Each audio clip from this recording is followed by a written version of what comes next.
Hello everyone, welcome to shed with Shri. देखिए, उत्तर प्रदेश PCS 2022 की test series चलाई जा रही है। ये टेस्ट नंबर आपका 52 है। 51 टेस्ट ऑलरेडी कंप्लीट हो चुका है।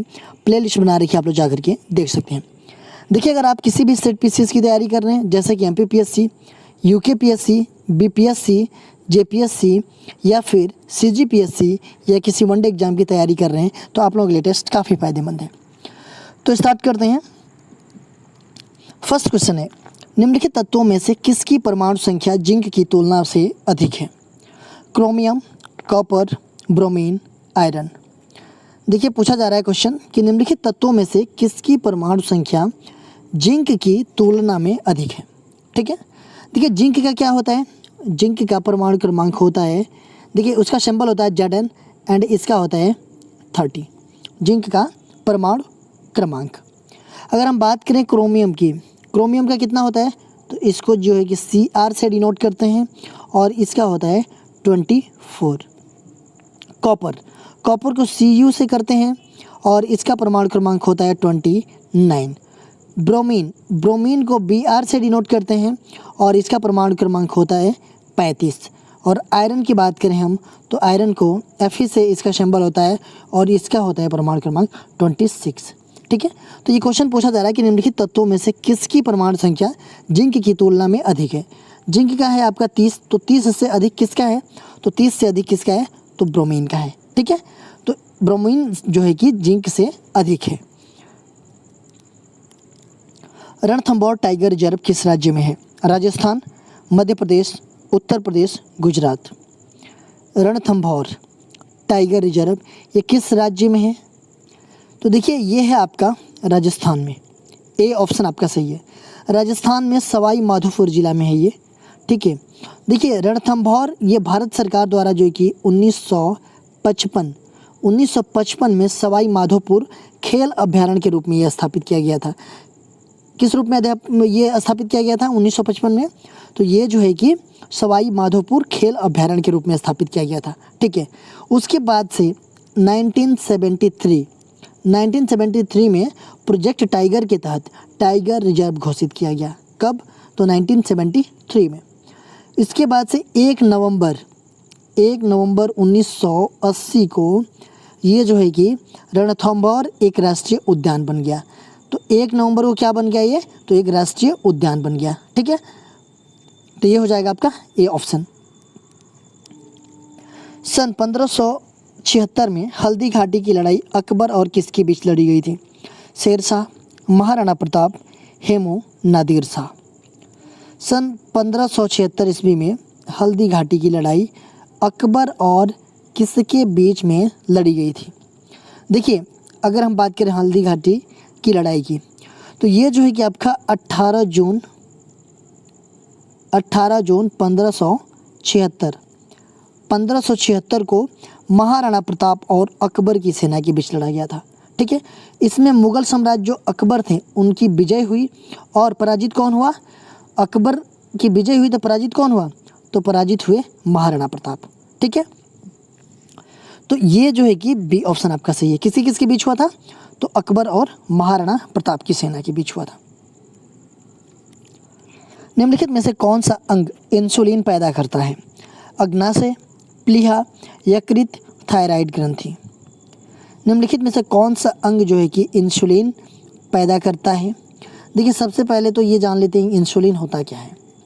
देखिए, इंसुलिन जो है कि एक प्रकार का हार्मोन्स होता है। इसका उत्पादन जो है कि हमारा अग्नाशय यानी कि पैनक्रियाज इसमें होता है इसका उत्पादन। और भोजन करने के बाद जब रक्त में शुगर और ग्लूकोज की मात्रा बढ़ जाती है, तो उस समय जो है कि उस बढ़ी हुई शुगर को नियंत्रित करने के लिए इंसुलिन का ये क्या करता है? स्त्राव करता है, मतलब डिस्चार्ज करता है। ठीक है, तो ये जो है कि कौन सा अंग पैदा करता है? तो ये अग्नाशय मतलब कि पैनक्रियाज पैदा करता है। सांसद आदर्श ग्राम योजना का शुभारंभ किसने संबंधित है? जयप्रकाश नारायण, दीनदयाल उपाध्याय, आचार्य नरेंद्र देव, वल्लभ भाई पटेल।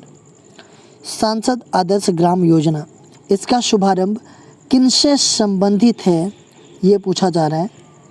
तो ये किनसे संबंधित है?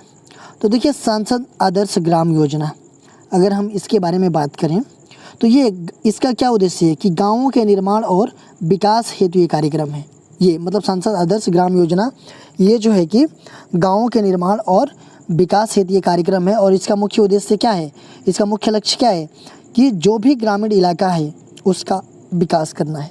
ठीक है, देखिए प्रधानमंत्री नरेंद्र मोदी जी के द्वारा जो है कि शुरू किया गया था।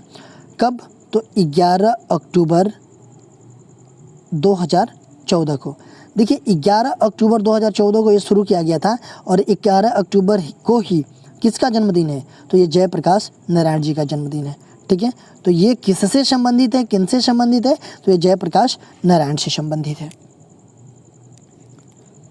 जवाहर ग्राम समृद्धि योजना को शुरू किया गया था 1996, 1999, 2003, 1998। जवाहर ग्राम समृद्धि योजना को शुरू किया गया था कब, तो ये किया गया था आपका, कब किया गया था, तो 1 अप्रैल 1999 को शुरू किया गया था।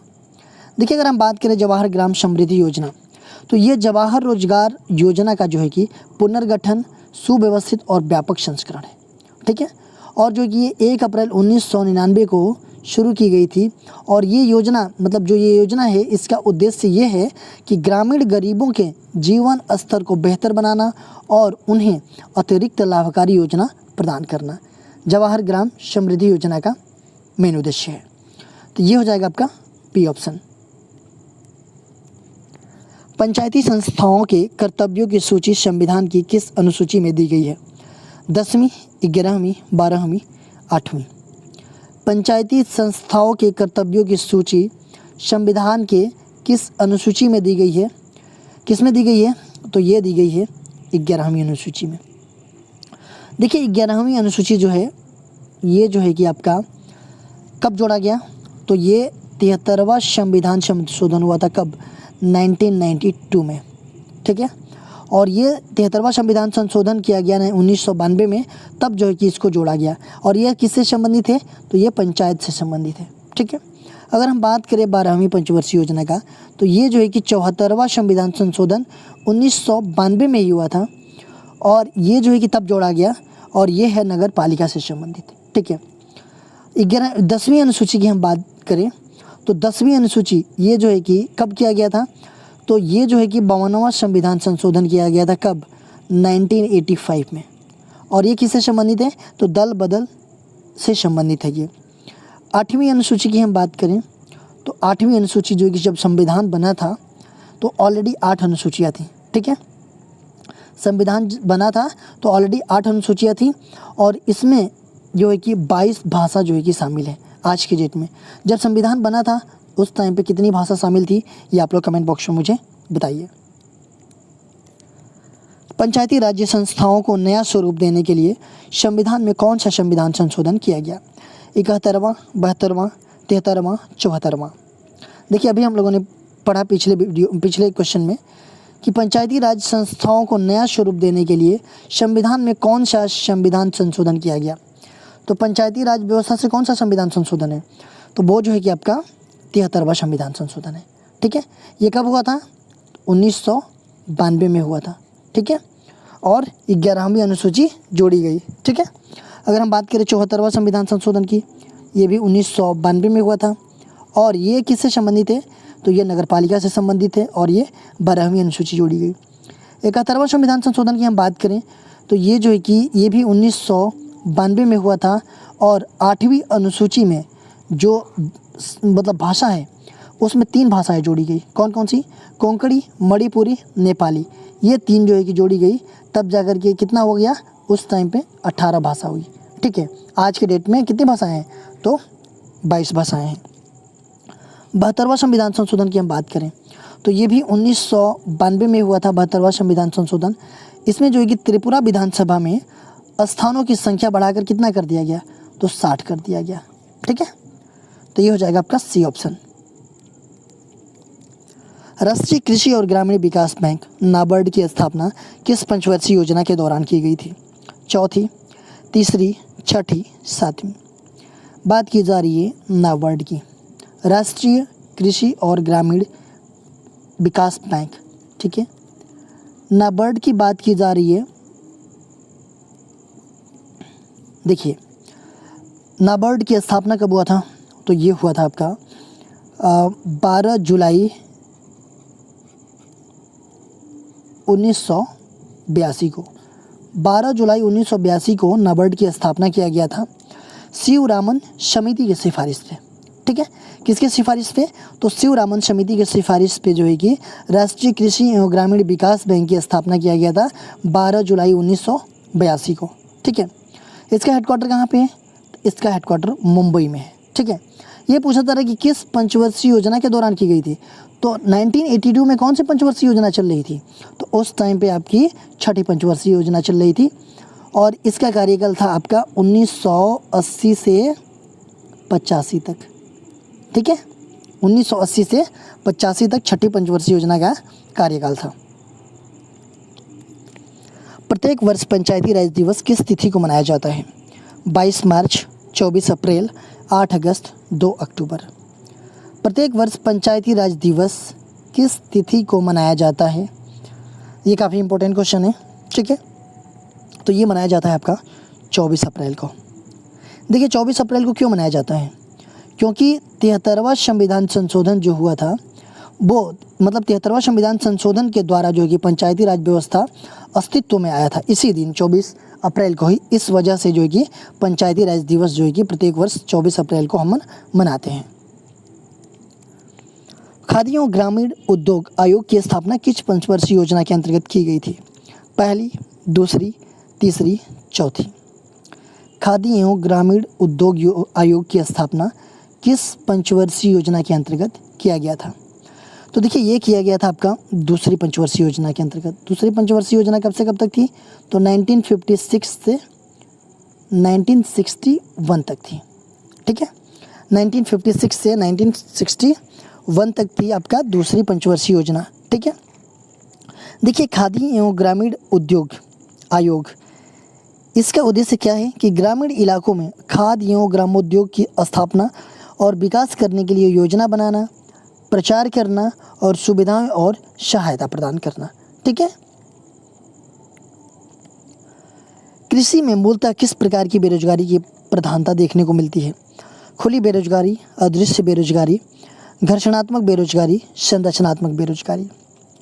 बात की जा रही है कृषि की, और कृषि में मूलतः किस प्रकार की बेरोजगारी की प्रधानता देखने को मिलती है, तो इसमें मिलती है आपका अदृश्य बेरोजगारी की।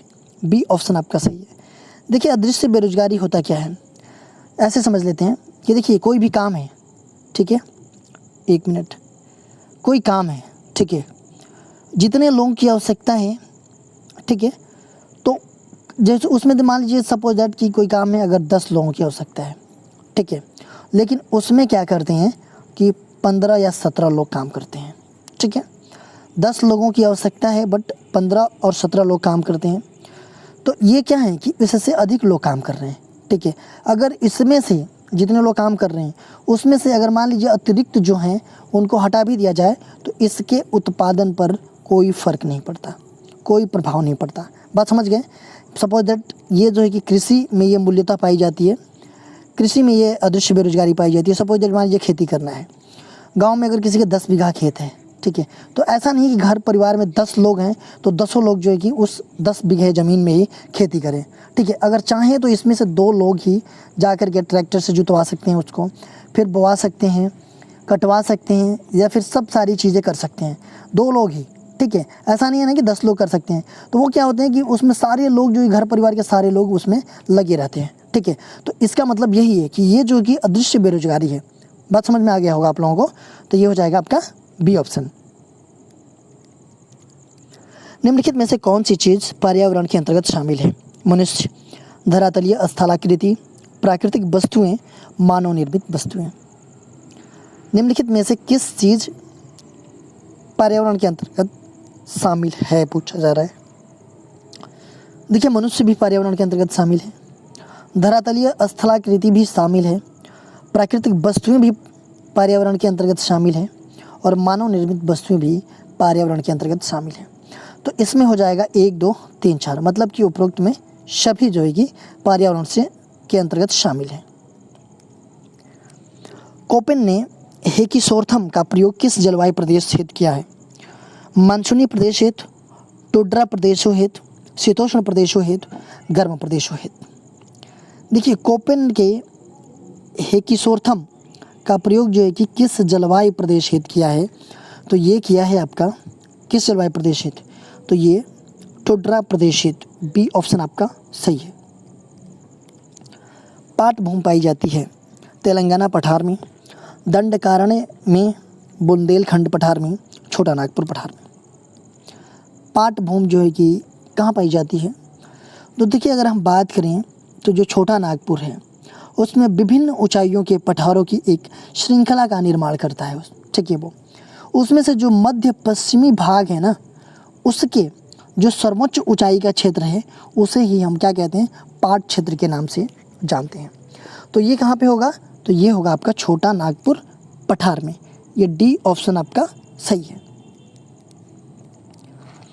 डोलड्रम किस दाब पट्टी में पाया जाता है? उपध्रुवीय निम्न दाब, विषुवतीय निम्न दाब, उपोष्ण उच्च दाब, ध्रुवीय उच्च दाब। देखिए डोलड्रम ये किस दाब पट्टी में पाया जाता है?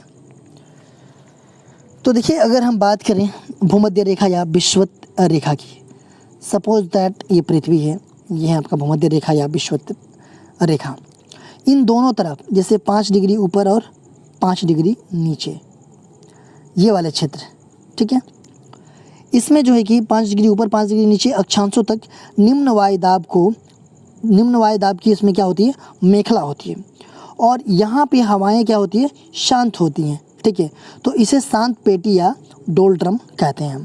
ठीक है, इसी को कहते हैं। तो ये कहाँ पे होता है, तो विषुवतीय निम्न दाब। ठीक है, ये हो जाएगा आपका बी ऑप्शन। डंकन पास पड़ता है भारत तथा श्रीलंका के बीच, बृहद अंडमान और लघु अंडमान के बीच, उत्तरी अंडमान और दक्षिणी अंडमान के बीच, अंडमान और निकोबार द्वीप समूह के बीच। डंकन पास कहाँ पड़ता है ये, तो ये पड़ता है आपके बृहद अंडमान और लघु अंडमान के बीच। प्रायद्वीपीय भारत के चीनी उद्योगों के बारे में निम्नलिखित में से कौन सा सही नहीं है? गन्ने का प्रति हेक्टेयर उच्च उत्पादन, उच्चतर सुक्रोज अंश, लंबी पेराई, संदलन अवधि, प्रायद्वीप में अधिकांश मिलें मुख्यतः पूर्वी तट के समीप स्थित है।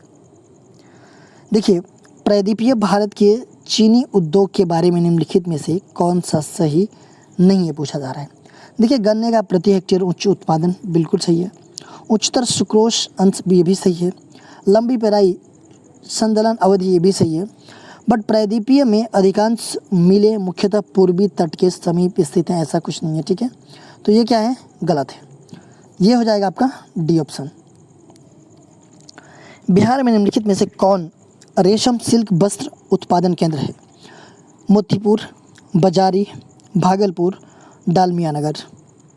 बिहार में निम्नलिखित में से कौन रेशम सिल्क वस्त्र उत्पादन केंद्र है? कौन सा है, तो ये है आपका Bhagalpur. B option, C option आपका सही है। देखिए क्वेश्चन पूछा गया था आप लोगों से पिछले वीडियो में, कम तापमान को मापने वाले यंत्र को कहा जाता है? क्रायोमीटर, डायगोमीटर, क्रोमेटोमीटर, साइनोमीटर। कम तापमान को मापने वाले यंत्र को क्या कहा जाता है, तो ये कहा जाता है आपको क्रायोमीटर। ए ऑप्शन आपका सही है। क्रायोमीटर जो है कि कम तापमान को मापने वाले यंत्र को कहा जाता है। आज के क्वेश्चन देख लेते हैं। भारत के किस राज्य में सबसे अधिक सूती वस्त्र मिले हैं? मध्य प्रदेश, महाराष्ट्र, गुजरात, पश्चिम बंगाल। भारत के किस राज्य में सबसे अधिक सूती वस्त्र मिले हैं? ठीक है, ये आपको कमेंट बॉक्स में बताना है। इसका आंसर मैं नेक्स्ट वीडियो में आप लोगों को बताऊंगा। देखिए अगर आप हमें इंस्टाग्राम पे फॉलो करना चाहते हैं तो यहाँ भी कर सकते हैं। इंस्टाग्राम पे हमारी आईडी है स्टडी विद श्री 25। फेसबुक पे एक मेरा पेज है स्टडी विद श्री के नाम से, और फेसबुक पे एक मेरा ग्रुप है यूपी PCS 2022, और टेलीग्राम का ये लिंक है। इन सब सारे जगहों पे कनेक्ट हो जाइए। इन सब सारे जगहों पे स्टडी से रिलेटेड चीज़ें पोस्ट की जाती है जिससे आप लोगों को फ़ायदा पहुँच सकता है। दोस्तों वीडियो अच्छी लगती है तो आप लोग लाइक किया कीजिए, कमेंट्स किया कीजिए और अपने दोस्तों में शेयर किया कीजिए। अगर वीडियो अच्छी नहीं लगती है तो आप लोग डिसलाइक कर दिया कीजिए, और कमेंट बॉक्स में मुझे बताइए कि डिसलाइक क्यों किया। वीडियो देखने के लिए धन्यवाद।